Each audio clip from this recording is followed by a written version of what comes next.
Okay, now once you are familiar with how to draw the free body diagrams in 2 dimensions, the next step is, after drawing the free body diagram, you need to apply the conditions of equilibrium which we have studied at the very start of this chapter.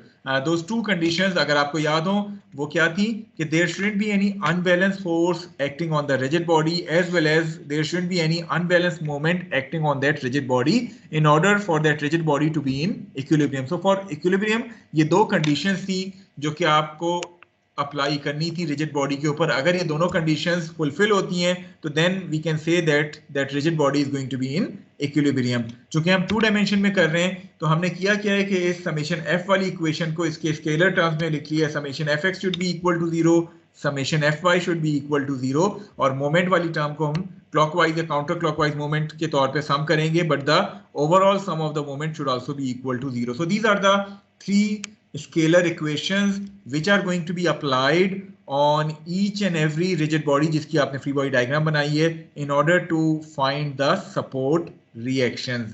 Now here summation fx and summation fy represents the algebraic sum of the x and y components of all the forces acting on the rigid body, whereas summation mo represents the algebraic sum of all the couple moments and the moments of all the forces acting on that rigid body. तो आपके पास उस rigid body को equilibrium में लाने के लिए ये दो कंडीशंस हैं जो सेटिस्फाई होनी चाहिए कि उस पर किसी किस्म की कोई अनबैलेंस फोर्स या कोई अनबैलेंस मोमेंट जो है वो एक्ट नहीं करनी चाहिए. सो आप तमाम रिजिड बॉडीज पे ये 3 इक्वेशंस अप्लाई करेंगे. Summation F x equal to 0, summation F y equal to 0 and summation M equal to 0. Is this point clear to all of you? जी sir, clear. Yes sir, clear है. अच्छा, अब क्योंकि आपके पास 3 इक्वेशंस हैं, for how many unknowns you can solve these equations? Sir 3 unknowns. For 3 unknowns, क्योंकि अगर आपके पास अननोन्स 3 से ज्यादा है, मसलन 4 अननोन्स हैं या 5 अननोन्स हैं, then the system would become determinate, और आप फिर जो है वो उसको यूनिक सोल्यूशन नहीं कर सकते. सो इन स्टैटिक्स एंड डायनेमिक्स आपको जितनी भी प्रॉब्लम्स गिवन होंगी वो एक यूनिक सोल्यूशन दे रही होंगी, यानी आपके नंबर ऑफ अननोन्स जो है वो नंबर ऑफ इक्वेशंस के बराबर होंगे. तो चूंकि यहाँ 3 अननोन्स हैं तो मैक्सिमम 3 इक्वेशन है, तो मैक्सिमम आप 3 अननोन्स के लिए इसको सॉल्व कर सकते हैं. इन केस के कहीं आपको 4 अननोन्स नजर भी आते हैं तो जरा गौर से उस प्रॉब्लम को देख लें. कहीं ऐसा तो नहीं है कि एक अननोन कोई स्प्रिंग फोर्स हो जिसको आप स्प्रिंग फोर्स के फॉर्मूले से जो है वो निकाल सकते हो और अपने सिस्टम को 3 अननोन्स और 3 इक्वेशंस पर रिड्यूस कर सकते हो. तो कोशिश करें कि अगर कुछ ऐसा है तो आप स्प्रिंग फोर्स को F इक्वल टू के एक्स की मदद से, स्प्रिंग फोर्स के फॉर्मूले की मदद से निकाल लें ताकि आपके अननोन्स आपकी इक्वेशंस के बराबर जो है वो हो जाएं. So these set of equations are going to be used for the solution of various support reactions. और आपके पास एक तो ये सेट ऑफ इक्वेशन है जो कि प्रोबेबली 99% प्रॉब्लम्स पे आप यही सेट ऑफ इक्वेशंस जो है वो अप्लाई कर रहे होंगे for finding the support reactions. However there are 2 alternate set of equations as well.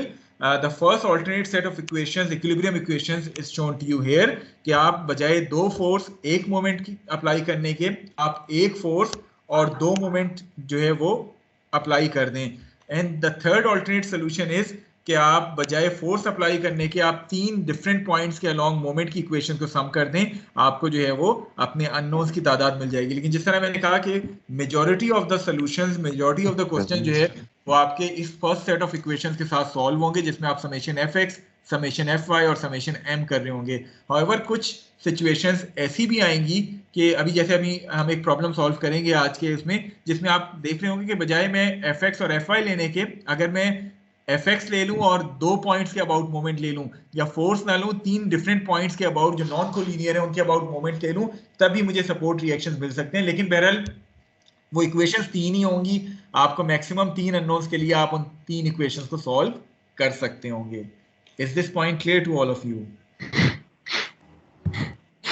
Ji, is this point clear to all of you? ठीक है. तो जनरली हम ये पहला सेट ऑफ इक्वेशन इस्तेमाल कर रहे होंगे अपने ज्यादातर प्रॉब्लम्स पे, लेकिन अभी जस्ट आपको समझाने के लिए आज जो हम एग्जांपल करेंगे उसमें मैं आपको बताऊंगा कि अगर आप चाहते तो पहले सेट के बजाय दूसरा सेट ऑफ इक्वेशंस भी इस्तेमाल कर सकते थे, आपको जो है वो सेम सोल्यूशन मिलता. ठीक है. तो आपकी अपनी चॉइस है, 2 फोर्स 1 मोमेंट, 1 फोर्स 2 मोमेंट, या तीनों मोमेंट आप लेके अपने सपोर्ट रिएक्शंस जो है वो डिटरमिन कर सकते हैं. ठीक है.